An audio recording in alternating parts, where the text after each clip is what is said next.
We will get started. Thank you, everybody, for joining us today. I know it's very close to the holiday season now, and I'm sure everybody has lots of plans and places to be and things to do. So we really appreciate your time and that you will, spend some time with us now to explore our grade 11 and 12 curriculum.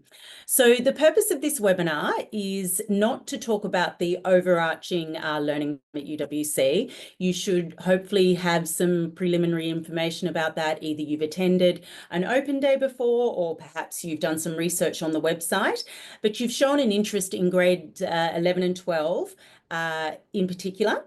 So the purpose of today is to really take you through a bit of a deep dive into the IB offering and the IB courses and what the support looks like for our high school students in these grades. So just before we get started, a couple of things to let you know. If you would like captions on today's webinar, you can find the captions button at the bottom of your Zoom screen there, and you can actually choose a caption in your preferred language. The Zoom webinar today will be recorded and we will share it online for you in a couple of days. We will email you with the link should you wish to watch it again, or perhaps you'd like to share it with some friends. And then at the end of the presentation today, we do have some time set aside for a Q&A, and you'll see that there's a Q&A button there. So as the webinar is being conducted, please feel free to put your questions in there. And if they're not answered in the webinar content, then we have lots of time at the end for a live Q&A with our panelists. Finally, we will ask for your feedback at the end of the webinar. It's really important for us. This is the first time we've actually done a really comprehensive deep dive into our curriculum we run these sessions for our parents who are already in the school, but this is a session for parents who are thinking about joining the school and have an interest in the school. So we would really love your feedback in terms of whether or not you find this content interesting, is it useful, and does it add value to your research process as parents, making what is arguably one of the most important decisions a parent can make. Okay, so let's get started. Today, what we would like you to come away with is a really comprehensive understanding of the grades 11 and 12 program that we run here. We're going to take a look at some of the subject groups and then the courses that are on offer on both East and Dover campus. We have some example student profiles that we can show you, different package options. And then we'll also talk about our approaches to assessment. And then we're going to take a look at some IB results, because we know that parents care about our IB results. So we'll run you through some of those. And then, of course, the support services that are available to students in grades 11 and 12 as they think about what their future looks like beyond UWC. I'm Lucy. I'm the head of marketing and communications here at UWC. I'm also a parent, and I was a parent before I was an employee. So like you, I had to make that very difficult decision about school for my children. And my children are much younger than yours, but we're all making, it's a really critical decision for parents and guardians. So I think it's terrific that you've been able to join us today and really inform yourselves about what the offering is. But the hero of the show today are Andrew and Gemma, who are our Vice Principal on Dover campus and IB Coordinator, and Gemma, who's our IB Coordinator on East Campus. So they will take you through the content today. Gemma and Andrew are part of a much larger team of high school leaders, and this is our high school leadership team on Dover campus. Seema Desai is the principal, and she has a fantastic support network of leaders around her. And then on East Campus, we have Damien Bachu, who is the high school principal, also has a wonderful support network of leaders around him.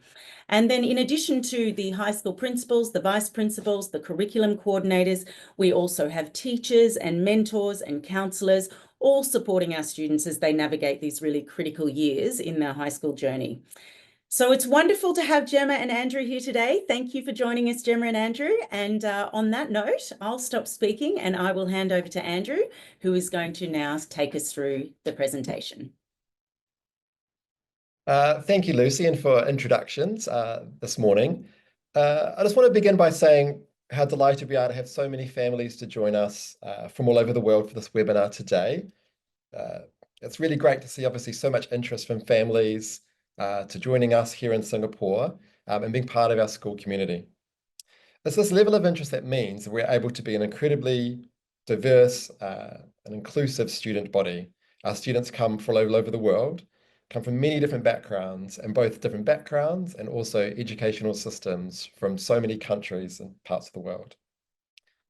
Of course, fundamentally to who we are as UWC is providing a program that aligns with our mission and values and allows us to deliver a truly concept-based curriculum. And our approach is one that means that we know we can respond and meet the needs of all of these diverse student needs in our community.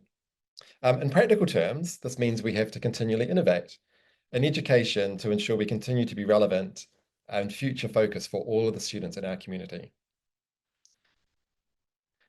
In fact, as a school, we've been innovating for many, many years. So since 1977, we've been offering the IB diploma, but a lot has changed over that period of time in terms of the global educational environment. I began enjoying the school 14 years ago, and we introduced laptops to students. Now, looking back on that, 14 years later, things like laptops and devices are such an important part of the student's education that we don't even think about that anymore. As a college, we are very committed to excellence, and we obviously need to kind of change and evolve with the environment around us to prepare our students for the very best in the future. So it's critically important that we continue to innovate in education, both to maintain the academic rigor in our program, that we're accountable to our students, you as parents, in terms of the quality and standards of education that we provide. So therefore, we have very rigorous systems for curriculum review and evaluation that are layered and multi-purpose. Some of these you might be familiar with. So externally, our entire learning program is evaluated by the Council of International Schools, called CIS, but also WASC. They ensure our curriculum meets the highest standards internationally.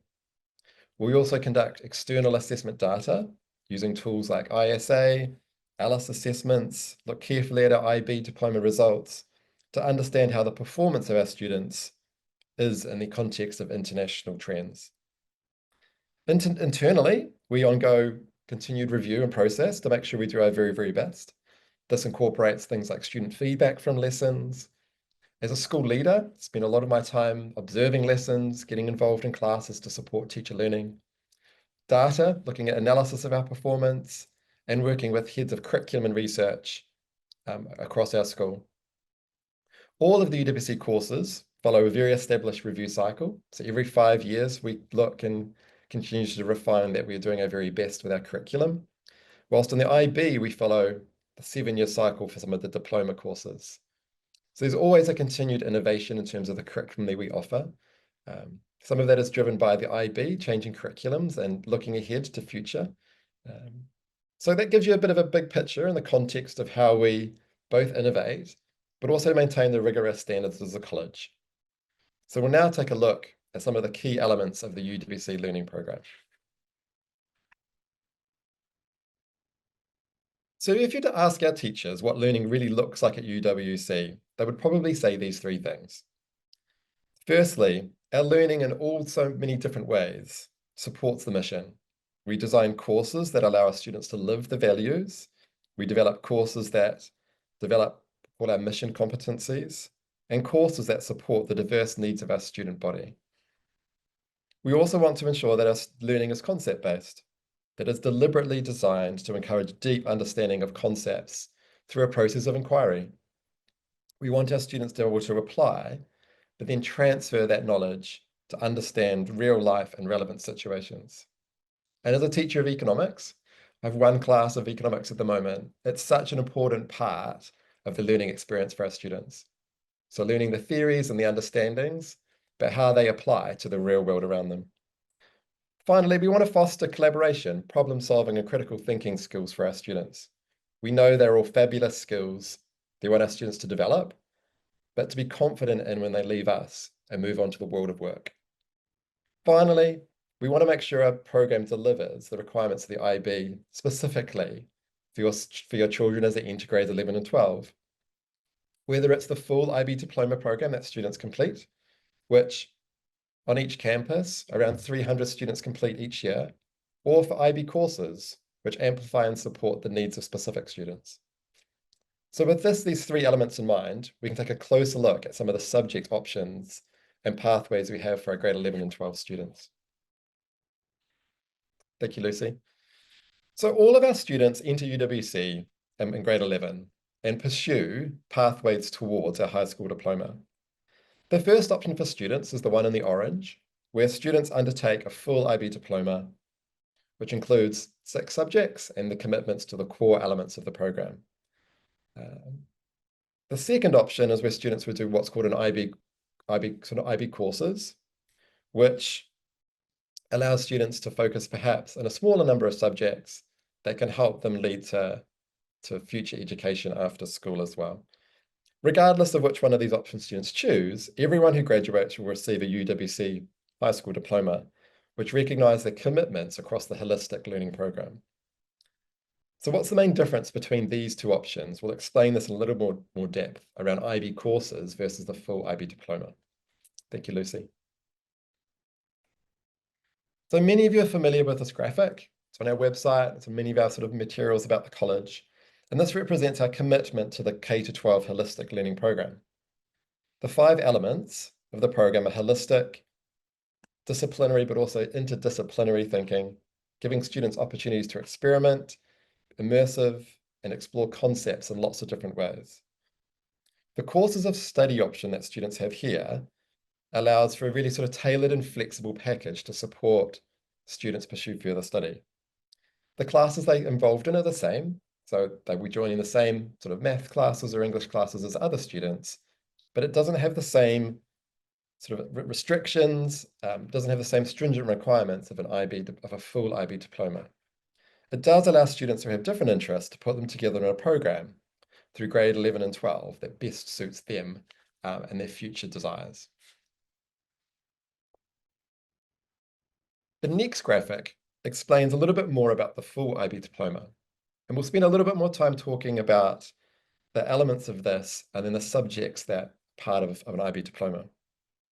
So as this graphic kind of shows, at the center of the IB program, in the green right in the middle, are the 3 elements that really set the IB diploma apart from lots of international curriculums around the world. It talks about theory of knowledge. It's a class that students take once per week. Something called the extended essay, which is a mini thesis that students pursue in an area of passion, and students' commitments to continue involvements in aspects of activity service and developing a creative passion in themselves. In addition to these core elements, students select one subject from groups 1 to 5, and then many students will select an art subject to complement their choice of subjects in the IB diploma. The IB is an incredibly rigorous course, internationally recognized as the gold standard, and is a qualification that is incredibly highly regarded by universities around the world. So this gives a little bit more introduction to the different subjects and the different groups that exist within the IB diploma. And as you can see at the bottom, we have an interdisciplinary topic which draws on multiple groups. This is a course called Systems Transformation, Leadership for Change. And we began this as an option for grade 11 students this year, as it replaces 2 standard level courses they will talk about. Gemma will talk about this in more detail a little bit later, and we'll show how that fits together in terms of student options to give them lots of choice and flexibility in terms of the IB diploma. On that note, many of you will be aware that we have really close ties that UWC has with the IBO over the many decades. And this is one of the very reasons we have been involved in developing this new course. In fact, many of our colleagues, around 25% of my high school teachers, are exam markers for the IB, sometimes principal examiners, or even workshop leaders and support the development of other teachers at other schools. We have several colleagues involved in school evaluations, visiting other schools around the world, supporting textbook writing, curriculum review, design work for IB courses, and so many different subjects. And sometimes we're asked by the IB to be involved in pilots and to partner with them in new initiatives. Most recently, it's been piloting interesting developments and assessments, including open book exams in some subjects, developing the new IB Theatre Guide for students, and most excitingly, developing the Systems Transformation course that I mentioned before. So we'll shift on a little bit and speak a little bit more about the core elements of the IB program, starting with CAS. CAS is an acronym that stands for Students' Commitments to Creativity, Activity, and Service. The purpose of CAS is for students to really extend and develop both their personal and interpersonal skills through their final 2 years at school. Our students typically go far above and beyond the minimum requirements in terms of this and can access hundreds of activities and service opportunities every week at school. We know that through service or through trying an activity that's slightly outside of students' comfort zone is where they will grow the most. So on each campus, we'll support students with lots of opportunities to kind of get into, to experience a little bit of challenge and a little bit of growth through these areas of the program. The second element of the core is called Theory of the Knowledge. And it's very much a cornerstone of the IB program. It's a subject that students take once per week, which encourages them to think really critically about knowledge itself. How we acquire it, do we validate the knowledge itself, and how do we apply it in different circumstances? It's an amazing class that allows students to explore the connections between subjects. It's an amazing class where students get to consider topics like sort of ethical dilemmas, and it's skills they can apply across different subjects. So it's a subject that all students do. It's a subject that is partly assessed as well. Students do an extended piece of writing in terms of their work in terms of this. But in essence, it's more than just a course. It's a kind of a way of thinking that permeates their high school experience. The final piece of the core is the one that I kind of enjoy the most. So every year I get a chance to supervise students to complete an extended essay. Initially, students get a bit concerned about the idea of having to write 4,000 words, but before you know it, they're exploring a really sort of interesting area of passion that they have chosen themselves. The extended essay is a really significant and central part of the diploma because it embodies the principles of academic rigor and curiosity that we want our students to develop. It is space for students to dive really deeply into the intellectual aspects of a subject and is brilliant preparation for university research, where students collect a mixture of secondary, sometimes primary research, and work really closely with a supervisor to produce an original piece of work. So that's a bit of a summary of the 3 elements of the core of the IB program. So now we can spend a little bit more time talking about the different subjects that students can choose and what's available for students to explore. So as you can see from the graphic, there are 6 groups of subjects from the IB. They are called slightly different from different curriculums around the world. But our students, to do the IB diploma, students must choose at least one subject from groups 1 to 5. We also encourage many of our students to explore and study the arts.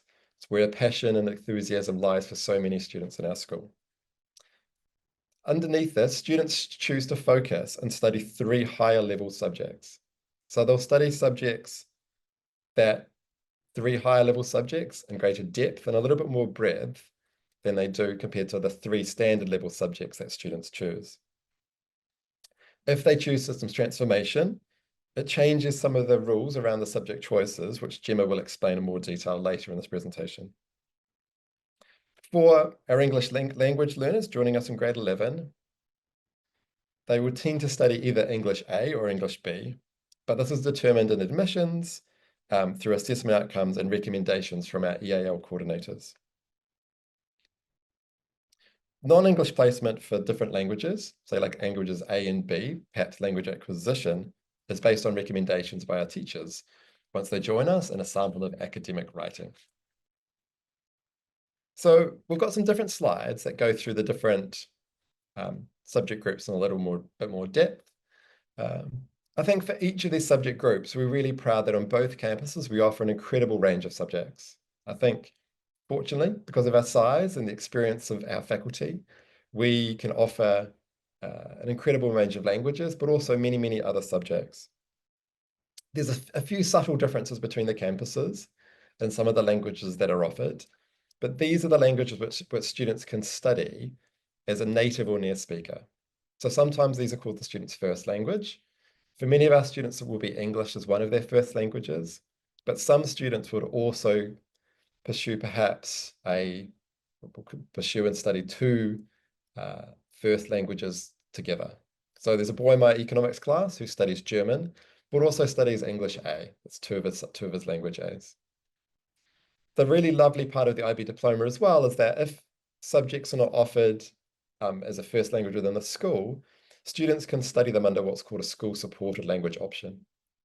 Within this category, students can study up to sort of 50 different languages that are available from the IB, and we work with them with a tutor, and they complete the external examinations. This can support students that want to study subjects like Arabic or Swedish that we might not be able to provide in a separate class. Do with that. The second group of languages is a little bit different. So this is a group of languages where students are working to acquire their proficiency in the language itself. These are often subjects and languages that students have studied previously. So they would have studied it perhaps in their earlier years of middle school or high school, and students will tend to continue to follow their languages through high school to build on their experiences and proficiencies. There's a few differences between the campuses, but we're very proud to offer a big range of language options, and these can be pursued at either a higher level or standard level based on the student's level of interest. There's also the option for students to study even a new language, to pick up what's called an ab initio or a beginner language for their very first time. So students have the option to study French or Spanish, and depending on demand, even Mandarin, based on if they have not studied them before. So students might have an interest in the subject, perhaps have traveled, dabbled in a little bit of Duolingo in terms of the language, but really want to kind of enjoy and study it in an academic context. So these beginner ab initio languages are a great option for students. Language placement all occurs according to the IB guidelines around appropriate level of challenge. So if a student has an in-depth experience and fluency in a language, they will be placed according in a class and a level that will provide them with some challenge. So it would only be fair that students that are fluent in spoken French obviously wouldn't be able to study beginners ab initio French. And they would be placed in a different course to ensure they got appropriate level of challenge. And that's the same for every IB school around the world. The third group that Lisa will show you is called individuals and societies. This is an incredible range of subjects which students can begin for the very first time. So these are subjects which students can begin if they haven't studied them previously. So we have a lot of students that will come to our school and decide to begin subjects perhaps like global politics or psychology that might not be offered in many schools around the world. It's also noting that students can study what's called environmental systems and societies as an option. And this is a unique course which satisfies the requirements in terms of the IB diploma in studying either a group 3 or a group 4. And it's a really interesting quirk of the IB program that by studying environmental systems and societies, students can have really creative packages and perhaps studying double arts, for instance, doing subjects like film and theatre together in terms of that. So just to say that our students have a great kind of range of choices in terms of these humanities subjects for students to study. And that's the same for the sciences. So across the sciences on both campuses, we have a great range of subjects for students to choose. These include some of the sciences which might lead to degrees in, say, medicine, combinations of biology and physics, or combinations of, say, like physics that might be leading to engineering degrees into the future as well. Students can double up in terms of this. So because of the rules around subject choices, many of our students would decide to do a double science or a double humanities, and sometimes do both of those subjects at high level. So the program is designed in such a way that students have incredible flexibility in how they want to customize and develop a package of choices that fits with their interests into this as well. The IB's mathematics programs have been designed very carefully over the last 5 to 10 years to make sure they align really carefully with the mathematics requirements after school and universities. Students have choices in terms of mathematics courses they can pursue that align with those university courses. So one of them is called Applications and Interpretations, which is the type of math that I did at school when I was a student. Very much involved a little bit more of like statistics, a little bit more of probability, but a combination of the other topics that they do in maths, but much more based around the application of mathematics in the real world, and a little bit more involved in terms of the technology that students use in maths. The other maths course is called Analysis and Approaches, and it's much more suited to students that are pursuing sort of university areas or areas which requires a more heavier demand of mathematics. So these are subjects where perhaps like in engineering, architecture, or even economics, which will require students to grapple with topics such as calculus and more analytical methods in terms of their maths. So students can choose to study these at either standard level as well or higher level. So really there's sort of four choices that students have in terms of their maths options to do with students. And least but not last is the arts. I think it's one of the elements of our school that we're incredibly proud of in terms of both facilities, the experience of our faculty in supporting students, but also the creativity and energy that students bring to these things. These rich activity program allows students to extend learning beyond the classroom as well.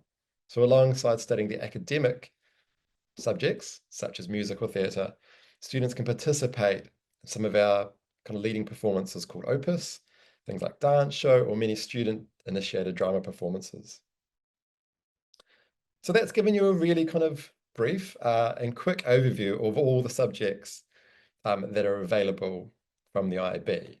And now I'm going to pass across to Gemma, who's going to speak more about our new course called Systems Transformation Leadership for Change, and how that can also support students learning in the last 2 years of high school. Thank you, Gemma. Fantastic. Thanks very much, Andrew. How are you all doing out there? Are you hanging in? There's a lot of information coming your way, I know. We're going through a similar process right now with our own grade 10 students coming through to grade 11 and their parents. So we're very aware that there's a lot to take on board here. I hope you're taking lots of notes and don't forget to put your questions into that Q&A box as they come to you as we're going through. So as Andrew said, I'm going to talk a little bit more about this really exciting new course option, systems transformation.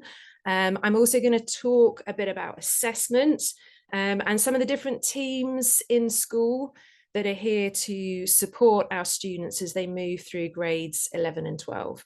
But before I do that, we've got a short video here just to hear from some of the students themselves about systems transformation.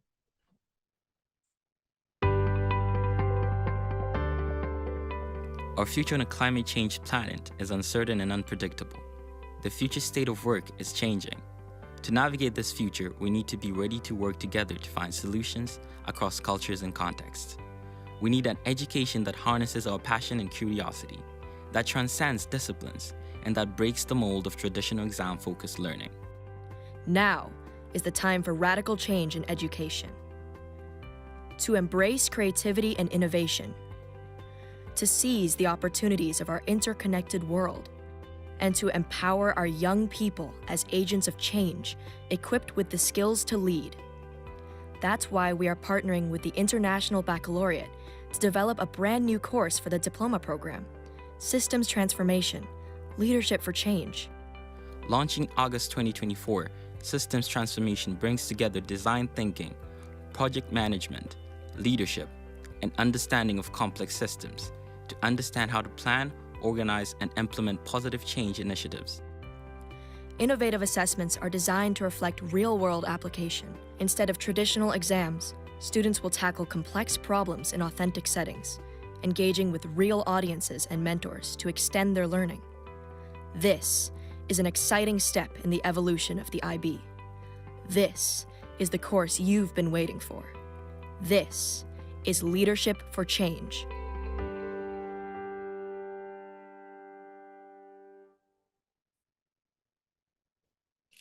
Exciting stuff. Thank you.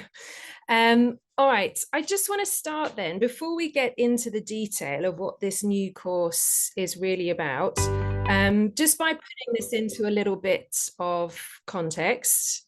And so, as Andrew mentioned, at UWC as a movement, we've got a long history of working in partnership with the IB to innovate and develop new programs and courses.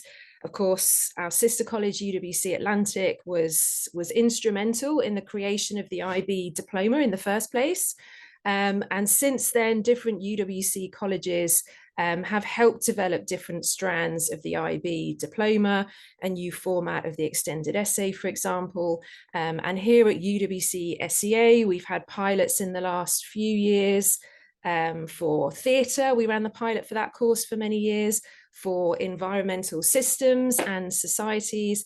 But this particular course is very special and a little bit different. So it's part of the IB's big review of all its program offerings at a post-16 level. So it has the diploma program and the careers program. And it's really the first time in its history that it's conducted such a big review.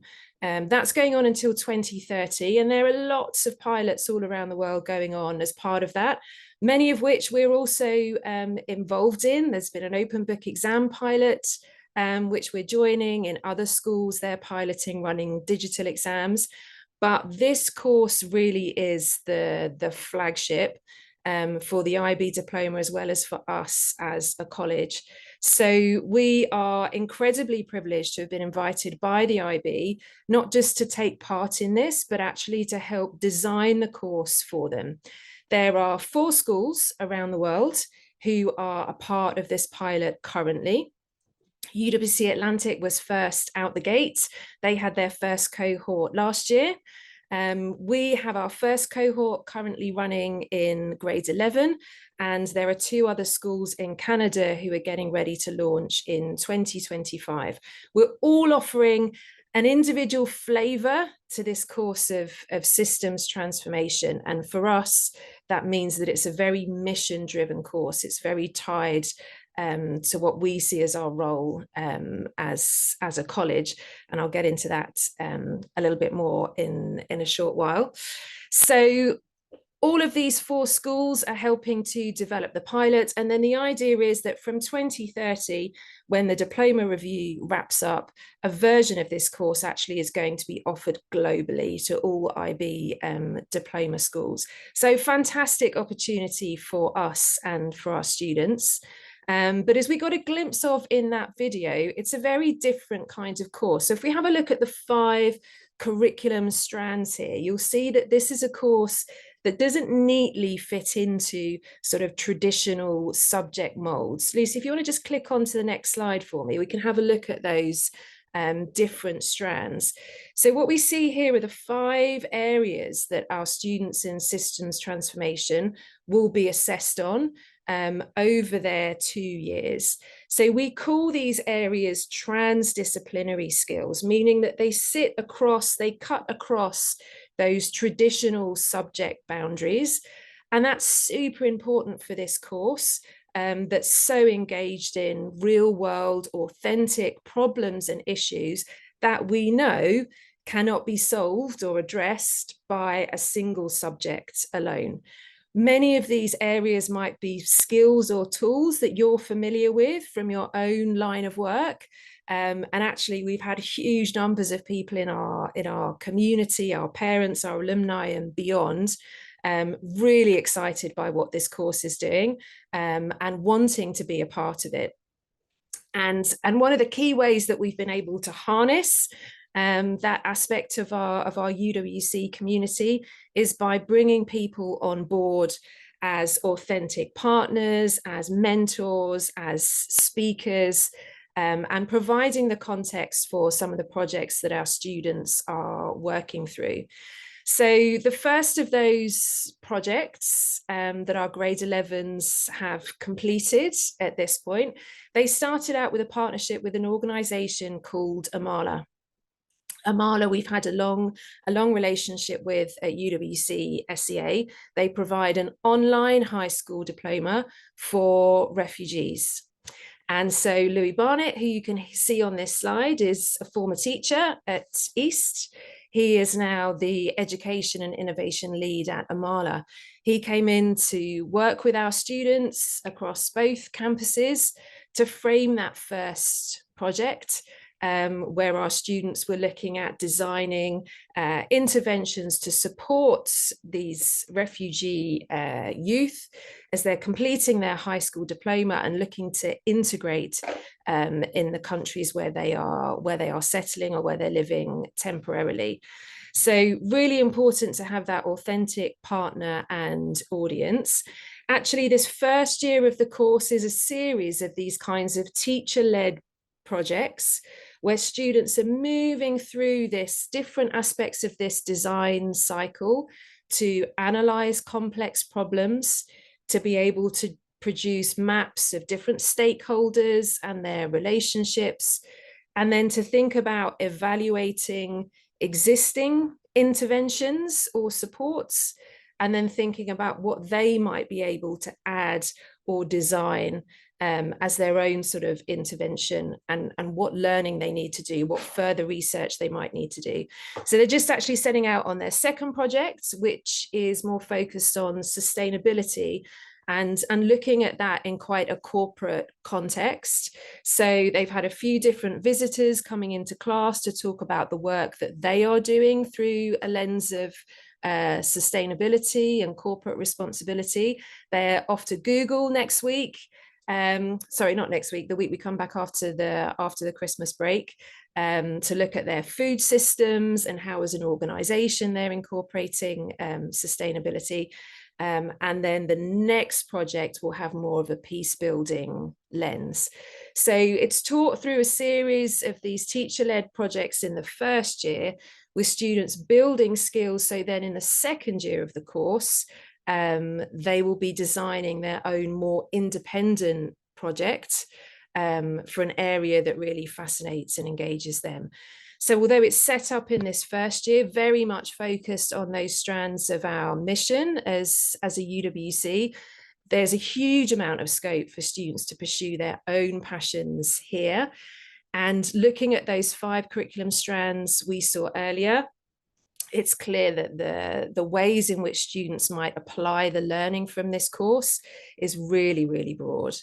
So there are a few things that make this course really special and unique then. The first is that sort of future focus that we have designed these curriculum skills that workplaces, that research, that universities are telling us students need to be able to flourish in an environment which is complex and changing, and which they have an important part to play in.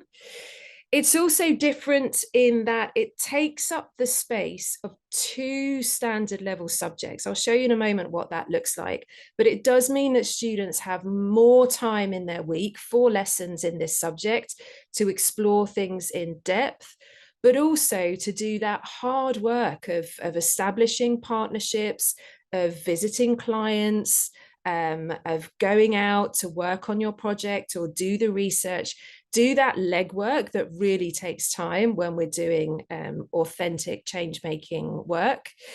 It's also a little different. It's not unique in this regard, but it's a little different to some other subjects in that it is assessed purely by coursework. So there are no final exam papers in this subject.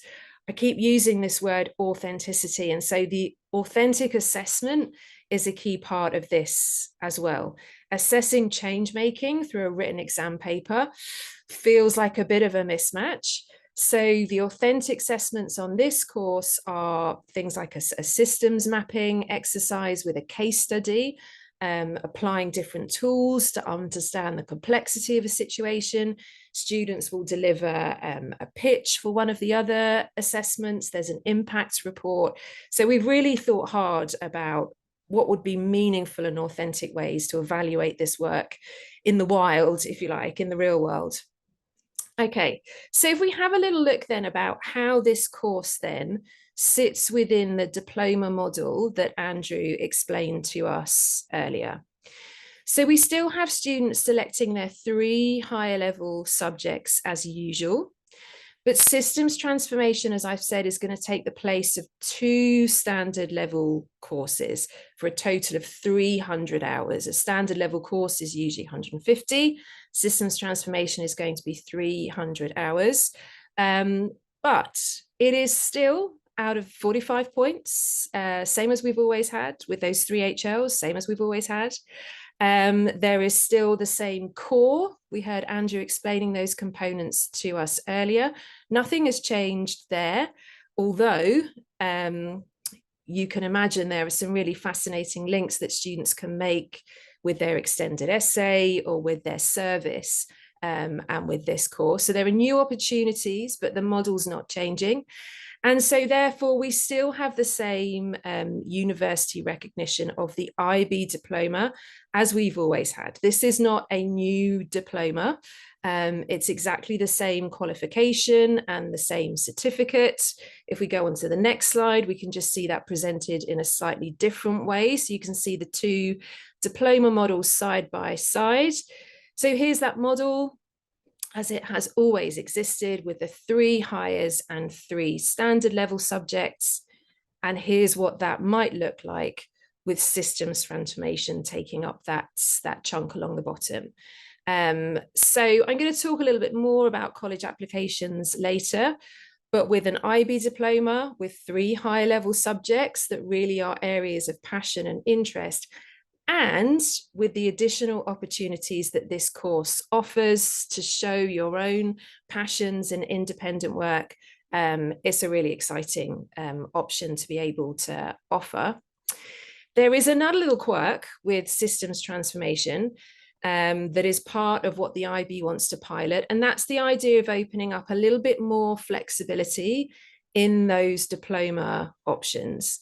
So as Andrew was setting out earlier, there are quite a few requirements on the IB diploma in terms of the subject groups, right? You must have these particular groups.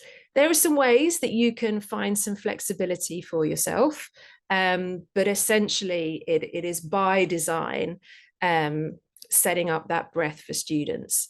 So systems transformation for students who opt for this course, it's going to unlock greater flexibility than they would otherwise have in those subject choices. Okay, so what that means is rather than needing to select 2 subjects, group 1 and group 2, now they need only select 1. So they could select a language from group 1 but not group 2, or they could select a language from group 2 and not group 1. They still have the option to take 1 from each, and they can take 2 from one of those buckets still, but it removes that requirement of needing to have 2 courses from across those 2 groups. Group 3, individuals and societies, those humanities subjects, this now becomes optional. Actually, if we look at our own cohort of students, I think almost all of them still have a humanities subject in there, but it is no longer a requirement. So that gives us a little bit more flexibility. Similarly, groups 4 and 5, the requirement to take both is now removed. So for students selecting systems transformation, they need only take 1 or the other. The option remains to take both. It is also still possible to take 2 sciences and maths if you want to. You just can't take more than 2 subjects from any one group. Group 6, the arts subjects remain optional as they currently are, but with the loosening up of some of these other requirements, we get some new options in Group 6 as well. So from all that you've heard then from me and from Andrew, you'll be getting a sense of just how exceptionally broad our subject offering is. Andrew and I have the daunting task each year of putting together an assessment calendar for our students, which they think is something that should be pretty straightforward. It's incredibly difficult because amongst our student body, we have almost as many unique IB packages as we do the the number of students. I phrased that in a very complicated way. What it means is that there are very few students who share exactly the same package. Almost everybody has a package that is different to everybody else in the grade. Which is quite incredible, really. So this slide sort of sums that all up. So on the right-hand side here, we're just pulling together all those different subject offerings. So more than 40 different subjects that you could take. And then, of course, as we've seen, within those subjects, almost all of them are offered at higher level or at standard level. So it means currently, if we just look at sort of a snapshot of that across the college, 84 different courses that you might take in grades 11 and 12. And amongst those, around 40 plus different languages that students are choosing to take. So it means that we are able to offer a quite exceptional degree of flexibility for our students, and the option to really personalize their programs in ways that are just not possible with a narrower subject offering. So we've looked at the model in lots of different ways then, but let's put that into context now with some students. So you can start to see how these different options really come together in a student package. So here we've got a combination of subjects for a particular student. You can see the choices that they've made in each of those groups. And over on the right-hand side, we have those core components that every diploma candidate needs to complete. So for this particular student, and this is actually quite a common package amongst our students, is looking for a double science diploma package. So the way to do that for this student has been that they are not taking a group 6 subject, and that allows them to double up in group 4. So we've got physics and chemistry, both at higher level, maths analysis at higher level. This is the kind of package that we would see from a student looking ahead to mechanical engineering, chemical engineering, perhaps university courses that have a significant mathematics component. And this would be a student who is very passionate about maths and their sciences. If we look at the next student, quite a different sort of profile here. Andrew explained to you environmental systems and societies is a bit of a special subject because here you get 2 for 1. Environmental systems and societies is an interdisciplinary course, which is going to tick the boxes, tick those requirements for group 3 and group 4. Okay, so this student, by doing that, has opened themselves up some flexibility in group 6, which you can see is a real area of strength and passion for this student, pursuing film at higher level, film at theatre at higher level, film at standard level, excuse me. And then we've got a subject from each of the other groups. Next, we're looking at a student who is bilingual. And by this, we mean a student who can thrive using that language in an academic way. Okay, so sometimes we have students who might be very fluent in a language conversationally, but for this particular package, we're looking at a student who is very strong academically in both English and German. This particular student is looking to return to Germany, perhaps for university or afterwards. And so it's particularly important that they keep German A as a part of their diploma qualification. So with this kind of combination, a student can earn a bilingual diploma, which comes with, of course, all the benefits of bilingualism, but is also indicated on their IB certificate. Students can also get a bilingual diploma with just that German if instead of taking English A, they had chosen a different language. Any language A selected, which is not English, will lead to a bilingual diploma. Okay, next then, let's have a little look at what happens when a student selects systems transformation as part of that package. So here you can see that orange bar along the bottom. That's taking the place, remember, of 2 standard level subjects. We've still got the core there over on the right-hand side, nothing changes. And then our 3 high-level subjects for this student reflect their interest in going into sports management, using psychology to think about athletic performance at a high level. And so I know they're already thinking about how they can use their independent project in systems transformation to really draw on some of those skills and interests.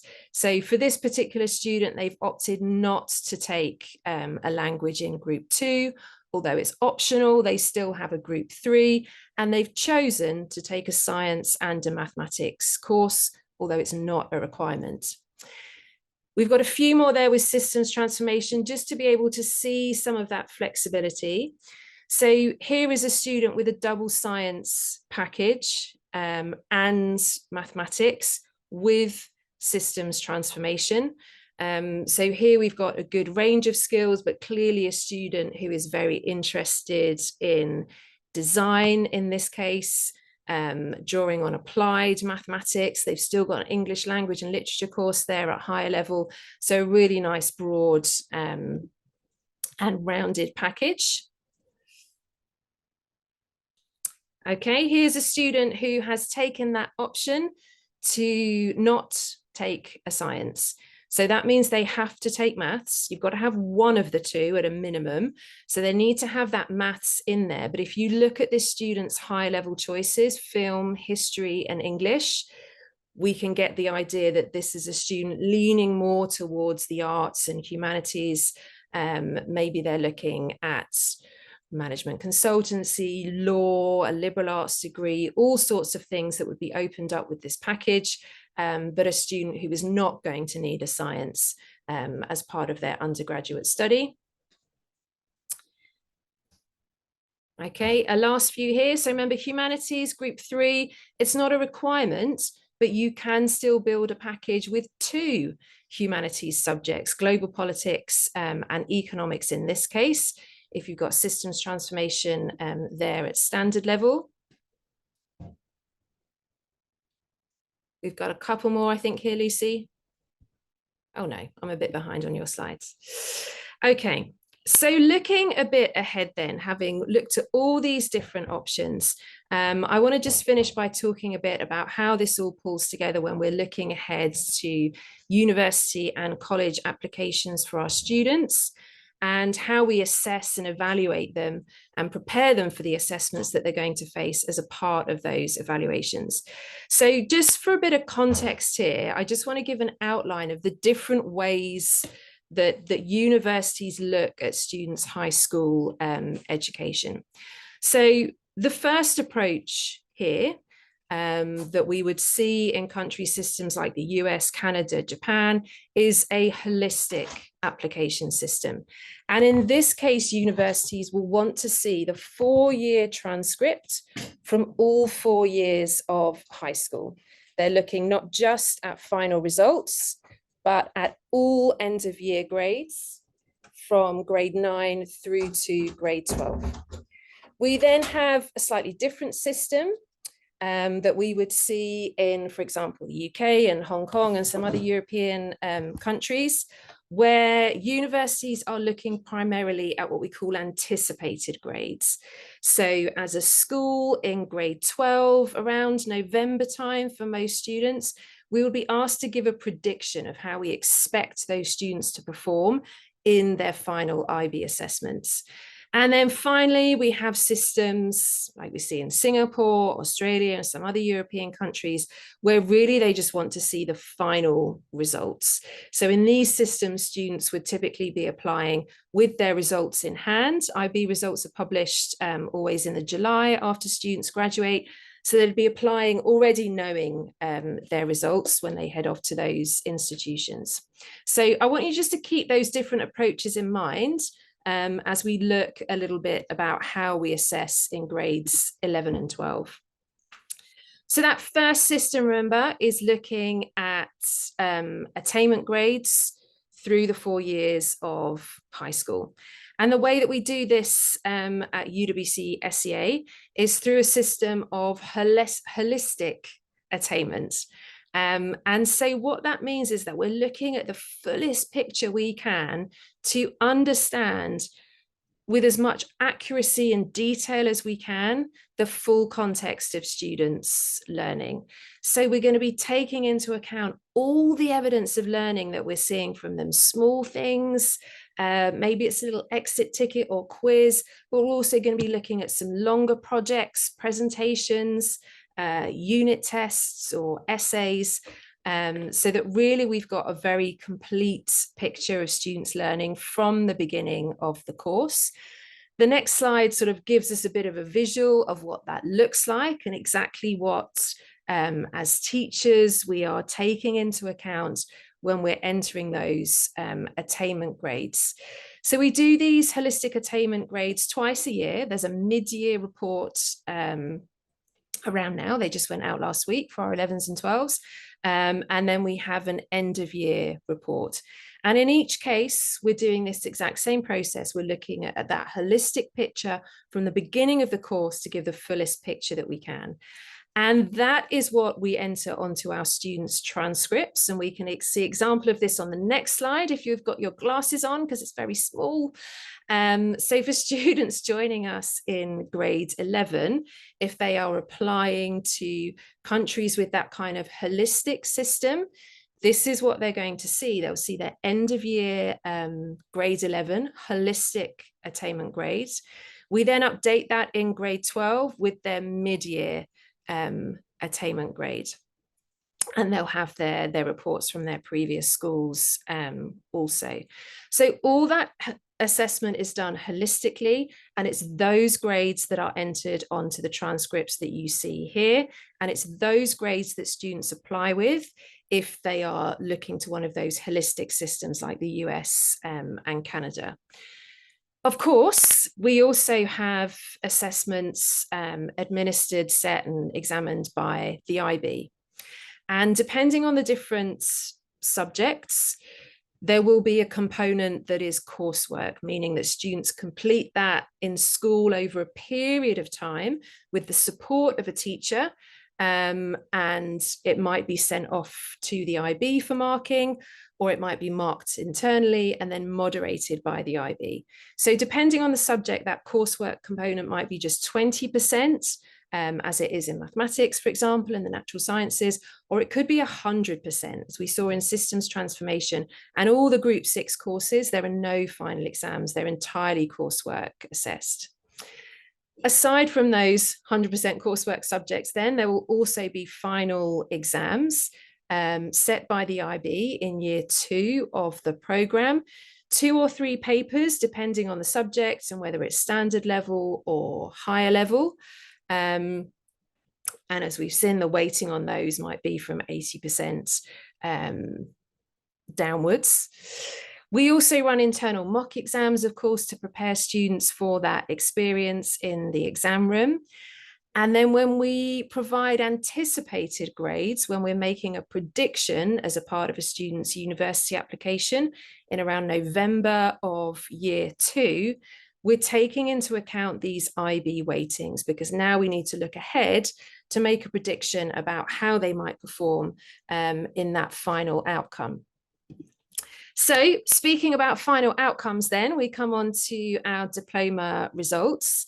So Andrew and I spend a good part of our summer each year working around these results and supporting our students and celebrating with them as their results come out.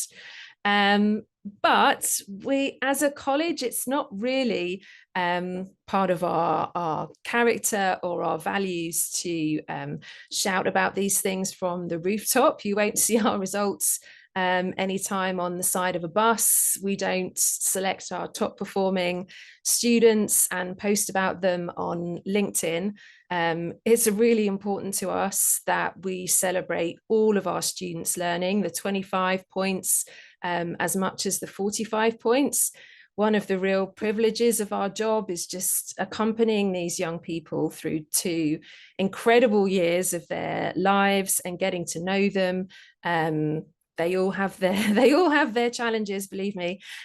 So we celebrate with all of them. That said, we also know that when you're making the sort of difficult decision that Lucy's spoken about, that this is one of the things that we go to try and understand some difference between schools. And so a question that I have been asked in the past is why our average is what it is and why it isn't higher. We would have expected from UWC a higher number. Why is that? And so I want to just take a moment here to address that and to talk about these results in context, which of course we can't do when we're just looking at an average. And so there are some important things to know about us as a school that are quite different from other schools that you might be looking to compare diploma average schools. So the first is that we are not selective at all onto the diploma program. And I think there's only one other school on the island who takes that same approach. That is, we let any student who is interested in attempting the diploma, we will support them. We will help them to make informed choices about what might be the right pathway forward for them. But we don't set prerequisites for entry onto the diploma program.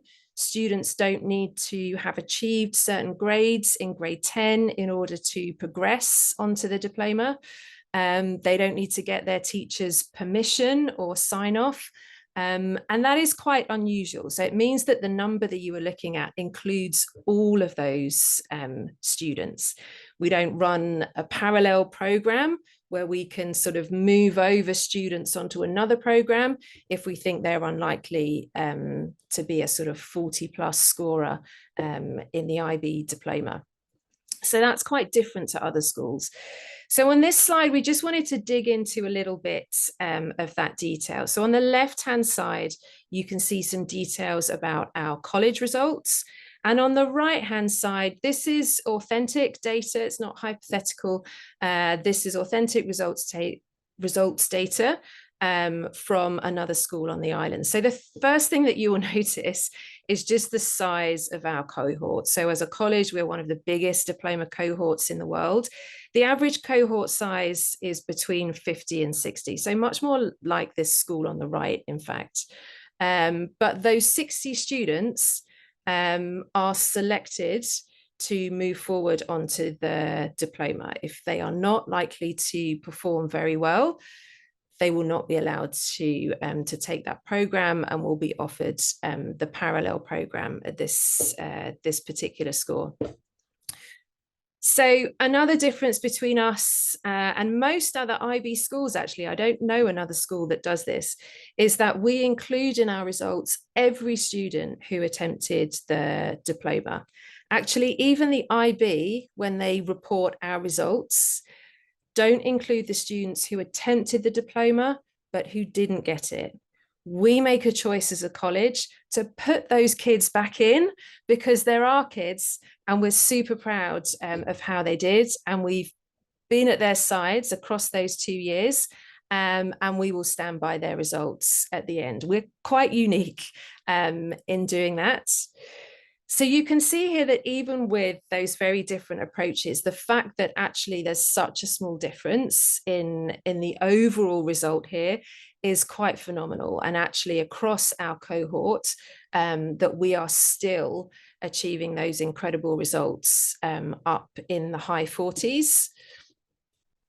And then the next slide, this one, if you were to take, as a thought experiment, if you were to take our top 60 students, if we took the similar approach and then put those 60 alongside the 60 of our peer school, then we start to get closer in terms of what we are actually comparing. And here you can see just how incredible that performance is. So I hope that helps just to give you a little bit of context there and just to notice when you're looking at those averages, the stories that are sitting behind them that we don't always talk about. So you'll see from this slide that our students, whatever their results, are heading off for the next stage of their lives all over the world. You'll see a concentration in certain countries, UK and the US, always popular destinations, but college matriculation is across the globe, and a really powerful network of connections that they take with them. We can also see just the huge range of fields that our students are going into. I'll take you a moment just to cast your eye over the clouds here to see just how varied and exciting their futures are. As they prepare for those futures, they are supported by an incredible team of colleagues in our university advising centres on both campuses. Andrew mentioned earlier just how lucky we are in our teaching faculty to have teachers who are examiners, workshop leaders, and training other teachers. Our colleagues in UAC are performing much the same role. They are rather infamous or famous, I'm not sure which is the right word I want to use there, but they are well known on the conference circuit, presenting to and training other university advisors, supporting our colleagues in other UWCs around the world. They are experts. They know, as well as the rest of us, that path forward for our students, the path through high school and beyond, is not a straight line. And they often feel like it will be, or that it should be, that they will make a set of decisions that will get them nice and neatly in the most efficient way possible from A to B. We know, of course, from the direction of our own lives and from our careers and personal lives, that that's rarely the case.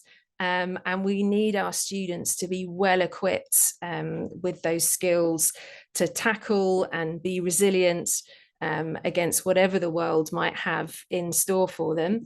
And so our UAC teams here are a key part of that support. In the high school office, I work next to the UAC team, and just seeing the really special relationships that they develop with our students, with your children, is really fantastic. So our UAC teams help to run university fairs and career fairs to help students make informed choices about the kind of subject packages that we've been having a look at today, but also just to understand some of that increasing nuance and complexity about what the world of work might look like. One of those quite unique and special offerings is our careers program. And we are just so fortunate in our community and in our alumni to be able to draw on incredible connections to support our students, to inspire them in thinking about who and what they might want to be in the world. We've got a careers fair coming up in January that I've been a part of before, and it's always fascinating to hear from different members of our community about what they're doing. Our alumni are a key part of our internship program and being able to facilitate opportunities for students over the summer. This program is only a few years old, but going from strength to strength. And so far, it's been able to offer 150 opportunities to students in more than 50 organizations in Singapore and around the world. And that's having that community of alumni to draw from, for our students to be in contact with, just to be able to imagine the different ways that their lives might go, is really an incredible part of being a part of this college, that when you leave, you then join this other community. And the fact that still so many of these graduates find time when they are back in Singapore to come back and spend time on campus, to connect with their teachers. There are a few wandering around school at the moment, is really, really special.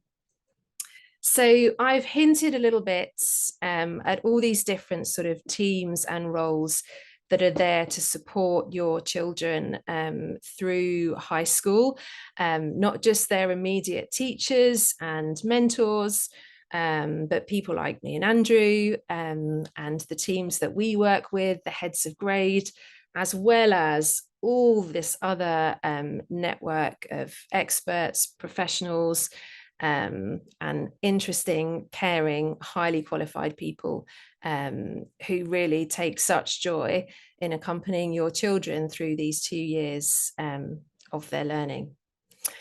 Okay, that brings my section to a close, and I'm going to hand back to Lucy for some questions. Thank you, Gemma. I'm just going to try and remember how to drive so that I get myself back on the screen here.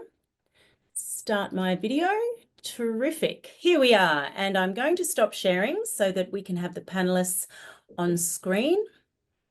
Look at me learning new skills every day. Thank you so much, Gemma and Andrew, for what was an incredibly thorough, comprehensive, informative session. I think there was so much information there to absorb, but I think for parents who are at this critical stage of making a decision about their child's schooling, that information will be so helpful and valuable to their decision-making process.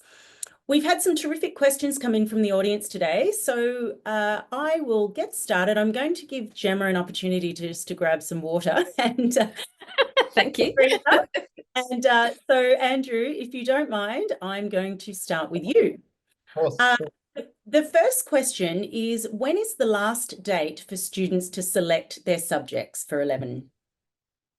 I think it's a good question. So as part of the admissions process, we ask your child as a family to put your subject choices in.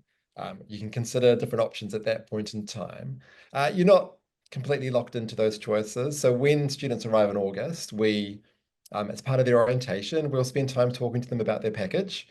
They'll have a bit of a chance to just sort of double check a few things around that. And for some students, we do make adjustments before they start classes in August. And there's always two as well. As the first couple of weeks of a school progresses, there's always a bit of movement between subjects here and there. But obviously, making an informed choice to begin with is really important. And I think, and we put encouraging families to put a lot of thought into what those sort of passions are when they begin with. Great, thank you. That's actually a good segue into the next question, which is around making subject choices between the higher level and the standard level subjects. The guest here today has asked, is there any sort of rule of thumb for how to make the choices, what to do high level, what to do standard level? I think we say to our students you have to kind of think for a higher level subject. It's a subject that you will spend more time with. So it's a subject that you'll be doing more homework. You'll be reading kind of a bit more around the topic. You'll be doing some more coursework. So yeah, that should be a subject which you really want to spend that time in. So we do ask you, I think, to consider that, to think if it's, say, like global politics, if you're really interested in power and governance, perhaps that's, if you enjoy watching the news and sort of following trends globally around that, maybe that is the higher that you would focus in. Some students, the other thing to consider for families is around the university piece. So if you are going to pursue medicine, particularly medicine in the UK, you do need to have higher level biology, chemistry, potentially even maths in terms of those things. So therefore that sort of has to factor in a little bit as well. Shouldn't guide completely your choices, but I think the university piece is the other thing that students tend to consider and where they focus on their higher level subjects. And their standards, I think I always encourage students to pick something that perhaps is a little bit different that they really love. So some students, I think my son would do film. He kind of loves the editing and loves storytelling and things. And I think for film, that would be like a lovely standard level option for him to pursue alongside other courses. Yeah. Terrific, thank you. Gemma, if you've managed to grab a glass of water, I will throw to you. I'm ready. You gave some really terrific information around systems transformation and how that fits in with the IB package. A question has come in just to confirm, is there any qualification required to do that course? Not at all. No. There are really no prerequisites that we set as a school for any of the IB courses. We want students to make informed choices, and a student interested in systems transformation As it's a newer course, I would spend some time with them, helping them to understand exactly what they're signing up for, particularly the degree of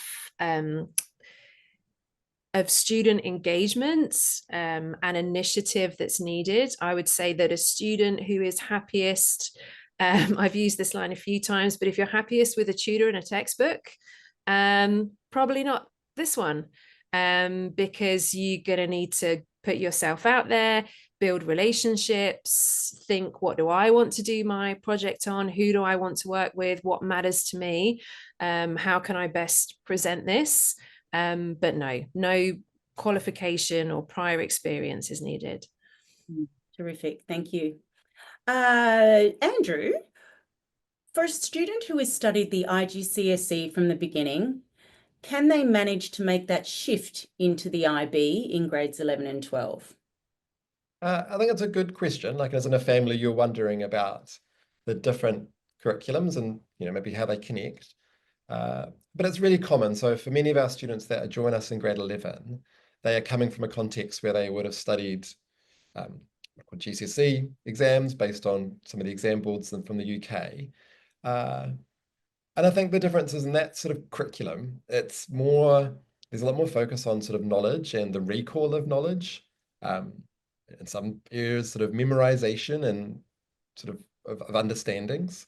Whereas in IB, the difference and the stretch for students when doing the IB diploma is there's a lot more, can you take that knowledge in theory but apply it to this different piece of literature, or can you apply that to a different model in, say, physics?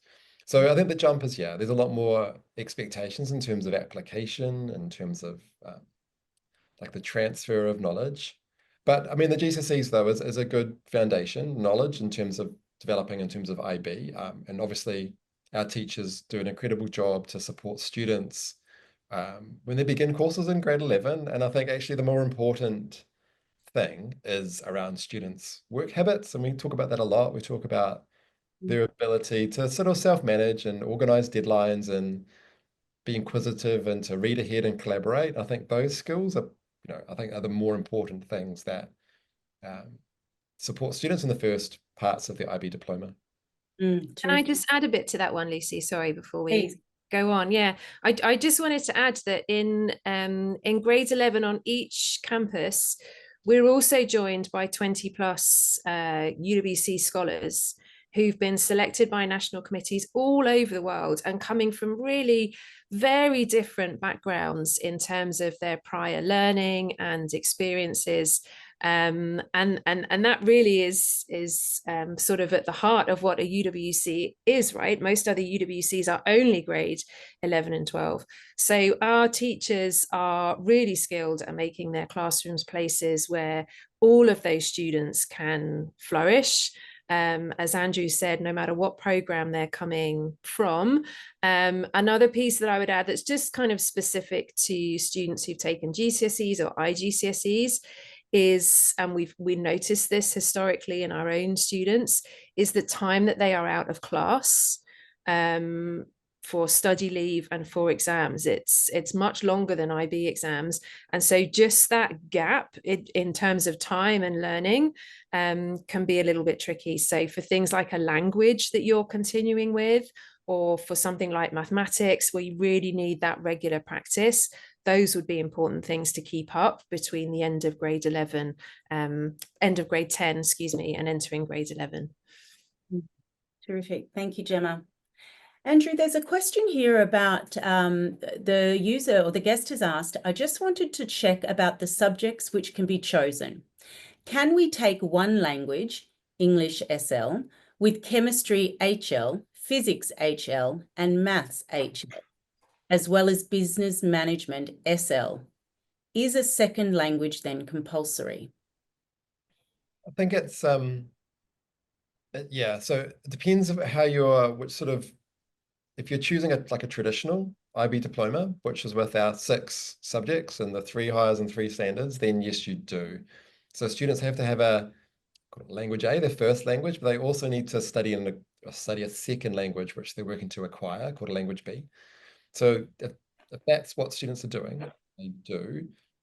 But because we're involved in this really exciting development with the IB around systems transformation, for those students that have chosen that course, it kind of opens like a key, opening up some new opportunities. So if they have that course, then they don't actually have to do language B or a maths. Yeah, and some of that stuff that Gemma talked about as well. But if systems transformation is an option that students want to explore, I think Gemma and I will both kind of connect with families, part of the admissions process. Yeah, and we can talk around some of those nuances about packages if families want to.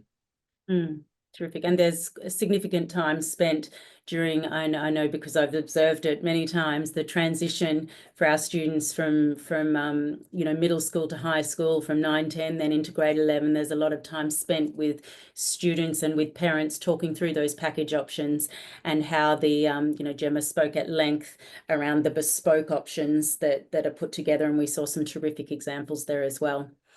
Andrew, one final question for you, which is, can you explain the sports activity for high schoolers? Now, I know this webinar is really focused on the academic curriculum, but as sports buffs, I'm sure you can spend a moment just talking about the sporting options. I think yeah, I mean, if you look at the results that our students achieve, so the data that Gemma showed, I think behind all of those numbers, though, are students that are flourishing in all the other aspects of the program. They would have been on expeditions.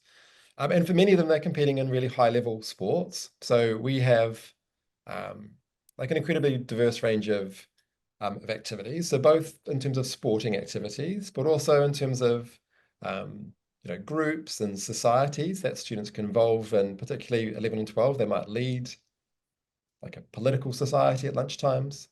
So there's a huge range of opportunities for students to engage in different areas of passion. Sports is kind of one of my passions. So we, as a school, we are part of the Southeast Asia Athletics Conference, which is around kind of 18 of the bigger schools around Southeast Asia, and our students get a chance to travel and compete at the top level with those schools. And I take the cross-country students and take them to those events. But those are the same students that are getting really amazing academic results and moving on to study after school at some amazing destinations around the world as well. So lots of opportunities, both competitive sports, but also participation sports for students. And we have some amazing facilities, particularly being in the tropics, Southeast Asia, right? I think nothing better than swimming pool in the afternoon at 4 o'clock. And Andrew, what did you just compete in? I competed in a triathlon in New Zealand. Yeah, a bit of an age group triathlon person. So I was at the World Champs. Congratulations. So yes, sport is a very big part. And as Andrew mentioned, we just looked at the academic part of our holistic learning program today, and that was the purpose was really to deep dive into that aspect of our program. However, if you haven't had a chance yet, I really encourage you to go onto our website and explore all the elements of our learning program, which, as Andrew has mentioned, activities, there's OED, service is a huge element of our program, very mission aligned. So there's a lot of information on our website that you can then look at and sort of get a real feel for the full program. And as Andrew mentioned, lots and lots of opportunities for students to get involved in many other events and societies and terrific organizations for students. That is the end of the questions. There is one there that I tried to type the answer to, but I couldn't. So I'm just going to let YJ know that no, we don't offer Latin as a Group 2 language acquisition option. But that is the end of our webinar. If you just bear with me for one moment, I'm going to share the screen. As I mentioned earlier in the beginning, we would really love your feedback. No, that's not the one I wanted. Let me try again. Share. Oh. That's the correct desktop. Bear with me. How did that go? Excellent. So we would really appreciate your feedback on this webinar today. If you found the content valuable, if there's any suggestions for what we could do better next time, it's really important to us that this time spent with us is a good use of your time and that the information answers all the questions that you've had. We will be sharing this in a couple of days online, and we'll email the link to you. But just wanted to thank you all very much for joining us today. Thank you to Andrew and Gemma for taking us through such a wonderful comprehensive review of the academic aspects of grades 11 and 12. And I'm wishing everybody on the meeting today a very happy holiday season. And we will see you next time. Thank you.